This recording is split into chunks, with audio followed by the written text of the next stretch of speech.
Okay, cue the music. We're ready to go. Another interesting Eagle season upon us, and you're joining Ken Dunek and Mark Eckel with the Bird Brains with Ken and Mark. And not only did Mark Eckel cover the Eagles for many, many years for NJ.com and the Trenton Times, he's also a Green Bay Packers insider. So listen, there's a lot of podcasts you can listen to nationally, internationally, local. I don't think you're going to find as much inside information on these two teams as you're going to find today with the Bird Brains with Ken and Mark. Let me remind everybody that this podcast is sponsored by Jersey Man and Philly Man magazine. We hold great events. We've got one coming up at Parks Casino in September. There'll be a couple hundred people there at least. If you want to be my guest and network your business, please get a hold of me, Ken, at jerseymanmagazine.com, and we'll give you a free look at the network. I also want to mention that this podcast is being recorded at Sweet Recording Studios in Mount Laurel. Our producer and host, Joe Gangemi, does a great job. If you're thinking about a podcast, this is a great place to start one. So contact me. I'll give you Joe's information, and we'll go from there. And then finally, before we get into Eagles talk, I'm proud to announce that we have an Eagles cruise coming up in April, and I know Joe's got the poster there that he's going to put up on the screen. But join myself, Vince Papali, Gary Cobb, Byron Evans, Barrett Brooks, and Mark McMillan, April 12th to April 19th. Until we get that, we might have to superimpose that, but I'm going to hold this up so everybody can see. It's going to be a great cruise for Eagles fans, and even if you're not an Eagles fan, if you just want to go hang out on the boat and live the vacation life like Mark Eckel does, you can come cruise with us in April. Mark, why don't you come on that cruise? That'd be a great thing for you to do. Yeah, get me involved in that one somehow. I'll send That's you all the my info. guys. Gary, I worked with Gary forever. Oh, Gary's great. Gary just came to our networking event in Medford, New Jersey the other night. He's Byron Evans is one of my guy. favorites. Oh yeah. B&E. I covered all those guys. Well, not Vince. I think it was Vince, but Vince and I right above my poster here that Vince autographed for me of Invincible, the movie poster. Yeah. So I love all those. Yeah, I would love to go on that cruise. Sean Landetta is going to host the pre-cruise party. He doesn't cruise. He doesn't want to get on a boat, but he's going to host the party the night before we leave. So let's talk about Eagles football. And I think the first thing we have to discuss is the collapse of last year. You know, what happened? How do you rebound from that? There are several concerns that you and I have talked about in the past about, what exactly happened, the dynamic. Was it a Hurts problem? Was it a leadership problem? Did you ever kind of put a finger on what you thought led to the downfall of a championship team that all of a sudden couldn't beat anybody in the league? It's hard to say, Ken. I mean, obviously everything that you just said. I mean, there was a problem, even when they were 10-1, and they were rolling along. We were doing a show saying, "Well, they won." It was an ugly 10-1, but it was 10-1. But they were finding, and sometimes that could be a good thing when you find ways to win. But other times, maybe some of those wins were masking what was really going on. Mm-hmm. I mean, it's obvious that the coaching staff, not just Nick Sirianni, the head coach, he's the man in charge, so it all falls on him. But the staff did not fit what they wanted to do, especially the coordinators. They took a flyer on two coordinators that it was a mistake. I mean, plain and simple, those were a mistake. And then they replaced. That's how you fix it. Yeah. But they also tried to replace Desai with Matt Patricia, which was even worse. Right. That was desperation. That was a move out of desperation. And most times when you do something out of desperation, it doesn't work. And that was a great example of it not working because it got worse. Mm-hmm. They went from 10-1 with some good. I mean, like I said, they had some breaks, but 10-1 with a win over Kansas City, Super Bowl champion, win over Buffalo, team that went deep into the AFC playoffs, went over Dallas, team that made the playoffs, to where they were 1-6 with losses to the god-awful Giants, to the Cardinals, at home. Cardinals at home. And yes, I was I at mean, that game. I was stunned in this, and then really not even competitive in that Tampa Bay man, Tampa playoff Bay game. was the most embarrassing game I've in all my years of 40 Wow. years now. Well, you've seen some bad Eagles games. That's quite But a not as statement. bad as that one. Yeah, Not with what was at stake. everything on the Playoff line, right? game. Tampa Bay was okay. They got in because somebody had to win the South. Yeah. So I'm saying it's not like they were playing the '85 Bears. They were playing Tampa. They didn't look like they wanted to be anywhere but that game. The defense, they didn't tackle, they didn't try, they didn't. That was all. That was embarrassing. That was just to me. Like I said, I saw some bad games, but sometimes you're just the other team's better, and that happens. You know, you look bad. That was they didn't care. They just didn't care. So you ask how to fix it. They think the fixing it was getting rid of Johnson, the offense coordinator, and bringing in Kellen Moore, getting rid of No. Desai and Patricia, bringing in Vic Fangio, and then adding some other pieces to the rest of the staff. And they're thinking that's the answer. And The we'll see. We'll coordinators are find going to out. help. They're definitely going to help. But how do you fix a locker room that doesn't care? To me, that's the bigger problem. If you have play, I don't care who your coaches are. Right. You've got to take professional pride to get out there and not only do your job to protect your job, but to, play for the franchise. I mean, you're a professional football player. You're in a playoff game. Not care, no effort. To me, that's unacceptable. Now, I agree. people say that we've lost some leadership, and we did. We lost Jason Kelsey. We lost Fletcher Cox. But to my point, we did that collapse with that leadership. So is losing those guys gonna be any worse? I mean, a lot of the responsibility goes on the players and the leaders in the locker room. And Jalen Hurts, who we've talked about at length, there may be a problem there with Sirianni and some of the other players. That dynamic, to me, seems to be the most plausible theory on why that team did what they did at the end of last year. Yeah, the Sirianni Hurts story is for real. Mm-hmm. There's something there. I don't know how deep it is because I'm not there anymore, but there's something there. And I think part of it, from what I've read and heard and listened to, is that he hired Johnson to be the offense coordinator. Hurts and Johnson go back to when Hurts was a kid, right? I Right. mean, he's known him for forever. I thought that was a mistake to begin with. You don't want your quarterback's good You old don't friend. you don't hire friends. No, you hire You know what I'm saying? coaches. Have him as a quarterback coach, that's fine. Right. I had no problem with him being a quarterback coach.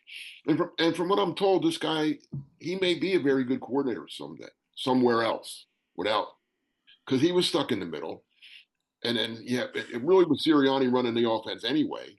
So now you got Hurts, holding it against Sirianni because he's not letting his guy do what his guy wants to do. That makes it tougher. So it was a bad decision. Now again, they had to do something. It's not like they fired Shane Steichen. He got a head coaching job with the Colts. Yeah. So they had to hire somebody, but they probably should have gone outside and hired a different offense coordinator. Same with defense. They did it wrong. They did the opposite. They went outside and brought in Sean Desai, who his resume didn't knock me over. I mean, he was Mm-hmm. with Chicago and Seattle. I don't know. I would have promoted the guy from within. I can't remember his name right now, but he went to Baltimore, did a great job there, and now he is a coordinator, I believe, in Tennessee or somewhere. Seattle, I forget. But Wilson, he was a D-backs coach under Gannon. Yeah. I saw all the players were campaigning for, and Yeah, he they was rated as an up and comer for and he sure. is now. He's got to do Yeah. so. We'll Right. see. But yeah, I thought they were two bad hires when it happened, and turned out that when they were 10-1, everybody was telling me I was wrong. Because Mm-hmm. look at 10-1. So that, to me, looking at it from the outside now, um, the Eagles to me are the most intriguing team in the league right Right. On paper, they're great. They're great. On paper, offensively, they're great. Defensively, you find a spot or two. Still a very impressive roster. But again, can they overcome, what happened at the end of last year? That's the big question. Are they the team that started 10-1, or are they the team Mm-hmm. that finished 1-6? We don't know, but they're probably somewhere in between. All right, so the changes: Cam Jurgens going to replace Jason Kelsey at the center.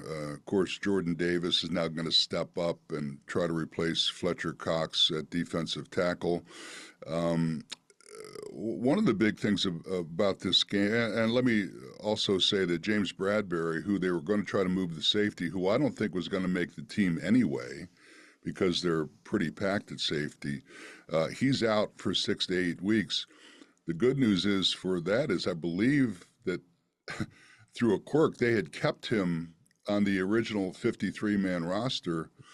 And tell me if I'm wrong. Once you make that roster, isn't your pay guaranteed for the year? You're a So veteran, yeah. yeah, If so you're a vested veteran, he's going to get paid for the entire year, and yeah. he's going to be out for a while. I see limited action for him even when he's healthy. It depends on how bad the defensive backfield gets nicked up. But But a rumor there, Ken, was that they kept him on the 53 with the hopes that some team in need of a veteran defensive back would offer them a draft pick or something. yeah, yeah, And then he gets hurt. Now nobody's going to offer him anything, obviously, because you're not going to trade for a guy that's out 6 to 8 weeks. Devin White is also out. yes, and that's a big one. I want to talk about the concerns I have about this game, and first and foremost, Darius Slay going on. I believe was a local or national interview. I can't remember. Complaining about going to Brazil. Now, I can tell you this: you're being paid a lot of money. No one likes long plane rides, but it's part of the job. Why go on TV and complain about having to do something? Just go do it. I mean, this to me is the biggest difference between the modern day player and the guys like me who played, back in the prehistoric times. Is we were thankful for the opportunity. Nobody wanted to take a 6 or 7 hour plane ride, but we did it because that's part of the job. You never would complain about it, certainly publicly. You might grouse about it in the locker room. But these guys go on TV, and it's just, to me, it's just a bad look. To me, it's like I don't want to go to Brazil, which means I don't want to play, especially on the heels coming after what happened at the end of last year. You're right. I mean, listen, I don't blame the players. I wouldn't want to go. This game shouldn't. Listen, I like the NFL. I love the NFL. I worked for NFL.com, so I now I don't anymore, so I can be a little more critical. Why are they doing this? Why do we need these games? I know they make a ton of money off them, They but do. how much money? I mean, they It's make a ex, ton of money doing anything. it's exposure. They say it's growing the Mm. game. Maybe they want to have teams overseas Oh God, someday. Who knows? you never. Yeah. They don't need it. No. I mean, so, so again, I see the player's point of view. If I Hmm. was a player, yeah, I would.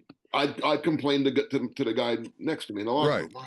That's my But you're point. right. I would not go on TV locally or nationally. Hmm. And if they asked me about it, I'd say, well, yeah, we got a game to play. We're going to treat it like any other. I'd use all the cliches and just. Yep. Now, I would, the other thing that concerns me about this game is the lack of live contact for a lot of the star players like Hurts, Barkley, Brown, Smith. They did some practices. They actually did a thud count. I went to the first what was supposed to be live practice at Eagles training camp this year, and they actually did pop the pads a little bit, way more than last year. When I talked to Vic Fangio coming off the field, I said, you got these guys hitting a little bit more than last year. He goes, not enough for me. So, he's he's kind old of school. an old school guy. But, Mark, you covered the game for a long time. Game speed is different than anything else, and I don't care if you're scrimmaging, practicing, going against live against other teams. Nothing can replicate when the lights are on and the TV cameras are rolling on a NFL field about game speed. And that's why I think offensively the Eagles, might struggle for the first game or two is because they haven't been able to do it. They chose not to do it. And it's not just the Eagles. I mean, it's more than half the league. And that's why you see some, you know, things that happen the first couple of weeks of the Yeah. season that surprise you. Hey, Or Kansas City played their starters they for a did, couple quarters. I mean, they did, they're the best in the league. There other right? teams. I saw other teams starters limited play, some do. but a Some series or two. I mean, how much can you protect these guys? that's and I'm with you. I don't know why these teams. I know why they're afraid of guys getting hurt in a preseason game. But I've seen guys get hurt in practice. I've seen Sure. terrible injuries, non-contact practice. Guys make a wrong turn and they twist and tear their ACL.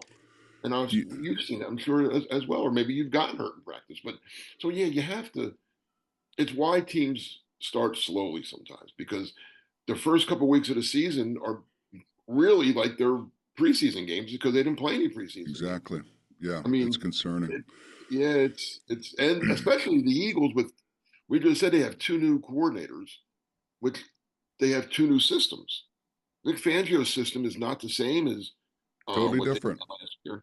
I mean, they're going from a 4-3 to a 3-4. That alone Hmm. is different. That's a Their big deal. styles are different. The offense, I thought it was going to be similar, but according to Jalen Hurts, it's 95% different. That's a lot of different. It is a lot of difference, especially when you bring a new coordinator in with a new system.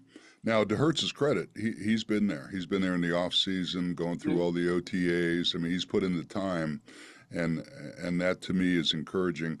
You mentioned losing Devin White. I think that's a big loss for the Eagles because looking at that practice, Nakobe Dean, who's a very athletic kid, is very small. And I'm not saying small players can't be good NFL players. I'm just saying that he looks very small out on the field. He gets swallowed up by these guards and tackles who are going 340 pounds now. So I do believe that losing Devin White, who was a very good player for Tampa Bay and all pro caliber for a few teams. So I do think that's an area of concern because you and I have talked about it every year we've done the podcast. The Eagles, you normally don't address linebackers, certainly not in the draft, and they're light there. I mean, Zach Bond is the other starting linebacker.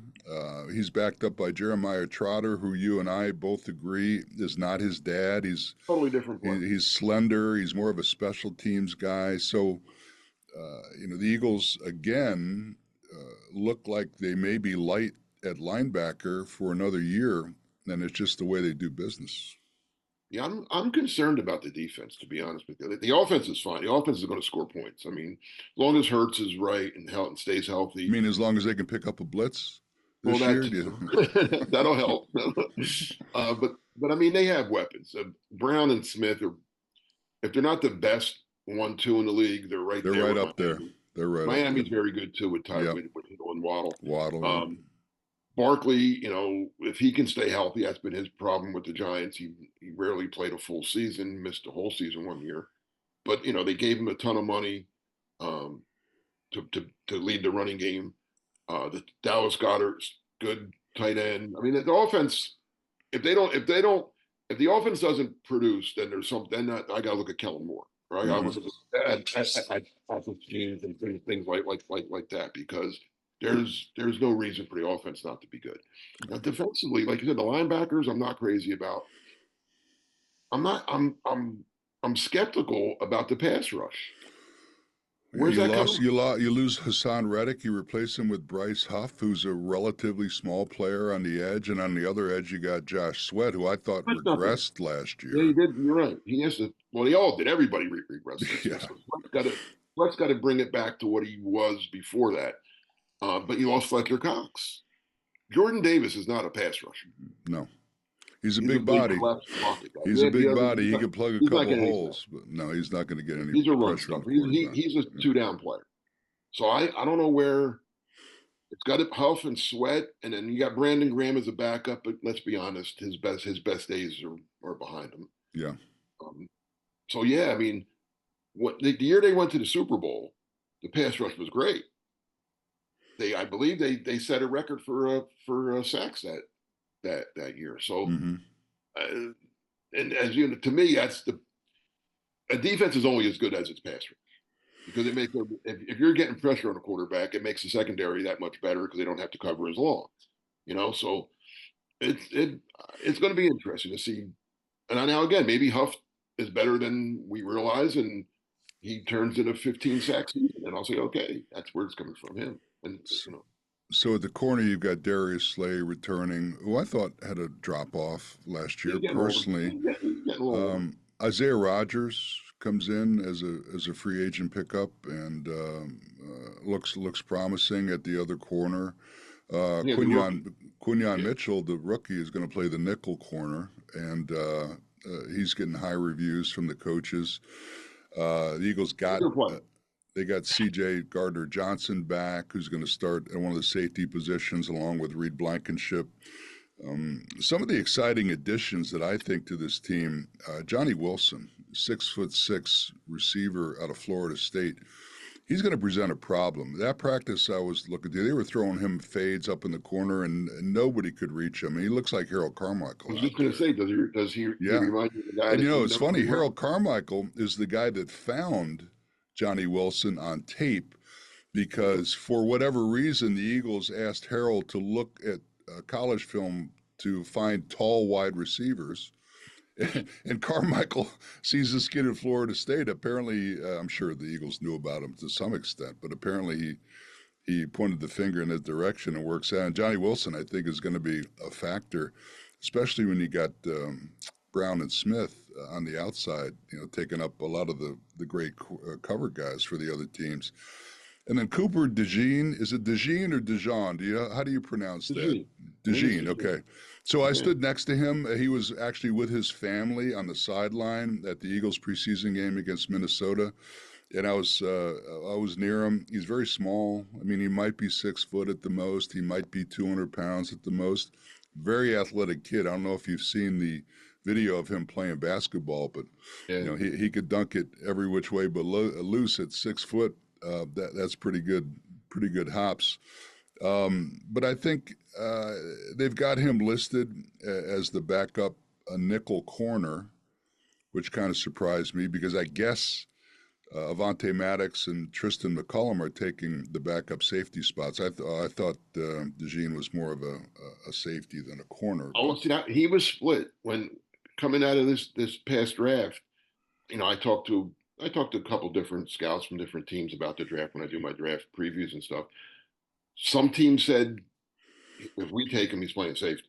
hmm, He's not a corner. He's a say. Other teams said no, we're going to try him a corner. We think he can play corner, and so it depended on your taste, what you thought he could do better, or what your needs were. If you thought you needed a corner more, he's a classic tweener, is what he is. But yeah. you're right, not that big. And he was banged up at a lot of camp too, right? Didn't he Yeah, miss a lot well, of time? yeah. He played. He didn't get any action at all until the last preseason game where he did. That's He tough for a started. rookie. It is tough. It is, I mean, it's especially tough when for you're anybody, but coming into a new system and trying to learn right. it and I fit mean, in. It's I yeah, don't mind when a veteran misses time because they know what they're doing. They've been yeah. through it. Mike Quick, for instance, never even went to camp. We were joking about that the other day when I was talking to Mike. But that's when camp was camp. That's when you actually did stuff in camp. Um, but a rookie, they need all the reps they can get, mentally as much and physically. So that's I could see him taking. I don't think he's going to make the impact, at least right away, that they hoped that he would when they took him in the second round. Let's go through the schedule real quickly in the remaining time that we have left. Of course, the Eagles open their season tomorrow night. We're recording this on Thursday. Tomorrow night in Brazil against the Packers. What do you think of this matchup? You know the Packers as good as I anybody. think it's a great game. I think it's a tough matchup for the Eagles Oh, it's personally. very tough. It's going to be well. I told somebody the other night the two games that open the season, Baltimore, Kansas City tonight, Thursday night, and then Eagles, Packers Friday night. Those first two games, these two games could be your next to last two games of the Yeah, season as well. right. This could be the AFC Championship and NFC Championship. It wouldn't surprise me at all No, if these are the last, or if these aren't the final four teams playing. I mean, you could throw Buffalo and Detroit and other. Don't get me wrong, there's other good teams, but you got four of the best teams in the league, in my opinion, opening the season. So that's pretty interesting. The Packers are like the Eagles in the sense that um, although they're the opposite. They came on at the end of last year. vast They had a improvement at the slow end of start last with year, and they some young clocked teams. Dallas in the playoffs, which I And had San loved. Francisco. They had San Yeah, Francisco they beat did. They had them only beat. 3 minutes to go. Yeah. So I mean, they're coming off a high. Now, does that carry again? Does that carry over? We'll see. But their offense is very good, young. They're the youngest team in the league for the second straight year. Um, so they have, but Jordan Love and his receivers they'll present some problems for the Eagles. I think their tight ends are going to present a problem now with the Eagles being.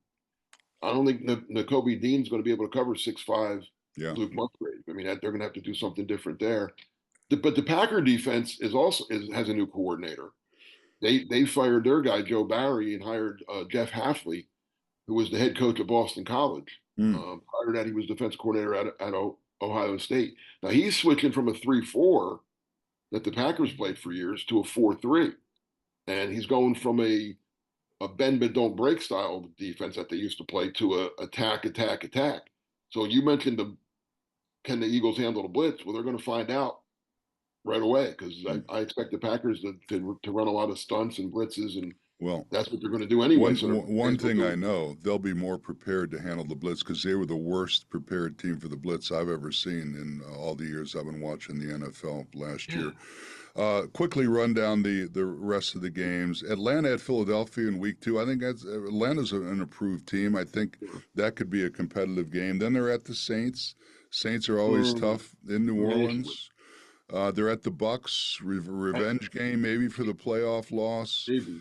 Then they have a bye, an early bye, which if you had your druthers, you would want the bye to be a little bit later in the season. It comes on the 5th week.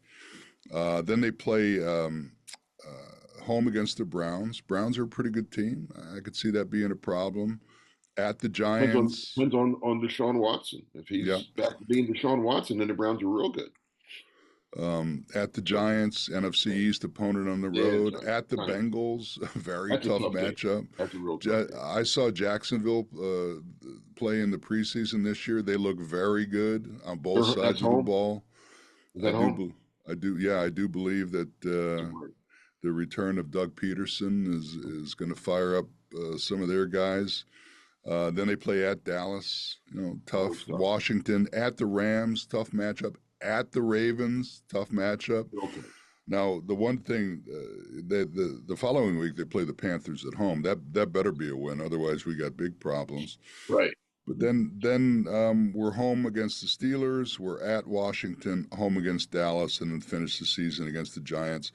What do you think of the NFC East this year? If you had to rank them the way they're going to finish, Mark, what do you say? I'll tell you what I think. I have to go by what I see on paper because I haven't seen the team play. If you're going on paper, I've got them ranked Eagles, Dallas, Washington, Giants. Yep. What's your opinion? I couldn't agree. That's Although, Dallas, they got talent, but they got talk about a team with a season of off-season full of drama. So strange. I mean, remember the old show? Dallas? It's kind of a self-inflicted wound, right? They don't have to be in this position. Although I get in their defense, they picked up the kid. Who was the kid from San Francisco that they picked up? Trey Lance. Trey Lance, right. I get, if it's not Dak Prescott, I guess he's the answer. But they could have drafted a quarterback. Or they could have signed Dak. Yeah, well, they don't want to spend the money. I guess but Dallas has never been afraid to spend money. I mean, listen, it's been a weird something. If Dak Prescott becomes the highest paid quarterback in the NFL, something is wrong with the system. All right, something is wrong. Just let me make that statement. Mark, I think Washington will be better. By the way, I think Washington. Oh, I do. I think they're heading the right way. They're not going to be. I don't think they're a playoff team this year, but they're going the right way. I love Jaden Daniels, the quarterback they took out with the second pick. I love him. I like Dan Quinn. I think Dan Quinn is an upgrade as their head coach. Definitely a good coach. He'll that defense will be better. You know that. So no, I think Washington. That's not an easy win anymore. I think the Eagles will beat Washington, but it's going to. The Eagles Washington's always a good game anyway. But now, I mean, Washington's a team that keep your eye on them. The Giants are bad. Mark, I just want to end the podcast by saying I'd like all Eagles fans to keep my friend and teammate Bill Berge in their prayers. Bill is ill and not doing well. Myself, John Spagnola, Harold Carmichael, and Reggie Wilkes went to his house last week, and it was a tearful situation. He remains one of the toughest individuals I've ever seen or played with. I can remember a most fervent memory for me of walking in Otho Davis's training room before every game and seeing his knee being drained so he could play, and his knee was about the size of a small watermelon, and didn't grimace. They took the fluid out every week. He played, didn't complain about it, and his words when we visited him last week were very touching. So please, Eagles fans, keep Bill Berge in your prayers. And Mark, you and I will be back next week and every week with Insider Eagles information. Let's hope this game goes well. And the kickoff is tonight, Kansas City, Baltimore. We got a good one. Hope everybody enjoys. Thanks for joining us for the Bird Brains with Ken and Mark, and we'll see you next time. Take care, everybody.